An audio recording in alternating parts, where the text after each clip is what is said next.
کله چې یو زنانه بهر ته راوځي هغه ډول سینګار کوي، میک اپ کوي، هغه خوشبویي هغې لګولي، تنګ لباس هغې اغوستلی، دا چې په سړک باندې روانوي، دا چې شاپینګ مارکیټ ته ځي هلته، نور چې دا سیل صفا ځایونه ته ځي، دا پارکونو ته ځي، د هغې بل مقصد څه په دغه ځای کې قسما بالله که د هغې بل مقصد سوا د دې نه وي چې چېرته یو نوجوان په خپل محبت کې ګرفتار کم، نوجوانان ځان ته مایله کم، قسما بالله صرف د دې نه علاوه د هغې بل هېڅ مقصد نه دی.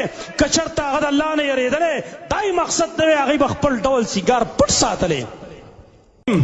ونساء زنانه به کاسیاتن جامې به اغوستلي، خو عاریاتن بربنډې به د دې درې تفسیر اهل علم کوي. کاسیاتن کپړې اغوستلي دي، خو عاریاتن بربنډې څه معنی؟ دومره نرۍ جامې اغوستلي دي، یو خپل خاوند ته جامې اغوستل دي هغه نه، او شریعت اجازت ورکړی دی.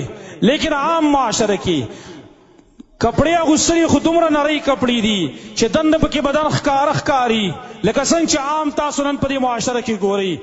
نوم خو نوم د کپړو دی لیکن بدن پټوي نه. کاسیاتن عاریاتن نرۍ کپړې اغوستلې وي. دویم تفسیر دا دی دومره تنګې کپړې اغوستلې وي چې د انسان د هغې اندام نه پټوي، داسې معلومیږي لکه چې دا بربنډه روانه ده. دریم تفسیر هغه دا دی کاسیاتن کپړې اغوستلې هم دي، خو عاریاتن بربنډ هم دي، د بدن صحیح څه خالي ده، صحیح څه چې کوم دی هغه پټه ده، نستوڼی دیز ته را رسولی، تخرګې چې کوم دی هغه دیز ته را رسولی دی، لاندې که دغه هم ښکاره کېږي، پړکي هم ښکاره کېږي. او بیا تعجب خبره هغه دا ده زما رسول خدا ویلي ما اسفل من الکعبین من الازار ففي النار، د کم سړي لنګ چې د پړکو نه ښکته شي هغه به جهنم ته ځي. زنانو باره کې ویلي چې دا که لمونځ هم کوي ظاهر قدم به پټوي، لیکن نن خبره بالکل الټه شوه. نن سړو خپل پړکي پټ کړه، زنانو خپل پړکي خالي کړه. زما نبي ویلي. او بیا وروسته څه وایي نساء کاسیاتن عاریاتن کپړې اغوستلي دي بربنډې هم دي، خو مائلاتن ممیلاتن مائلاتن ممیلاتن بل تم مائله کېدونکي دي، ممیلاتن نور خلق ځان ته مایله کوي. دغه زنانو د هغې صفت بدایي په خپله باز هلکانو طرف ته میلان کوي، هلکانو سره یارانې دوستانې جوړول.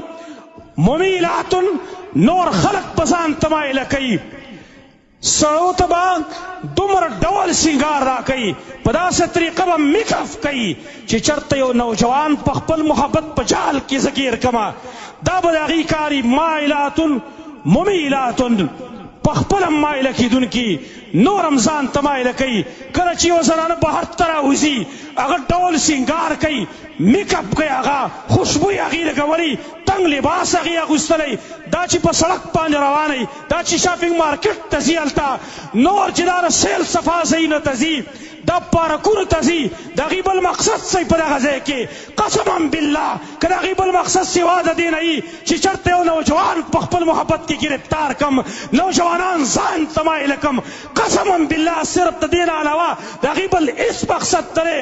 که چېرته هغه د الله نه یېرېدلی دا مقصد نه وی، هغې به خپل ډول سیګار پټ ساتلی.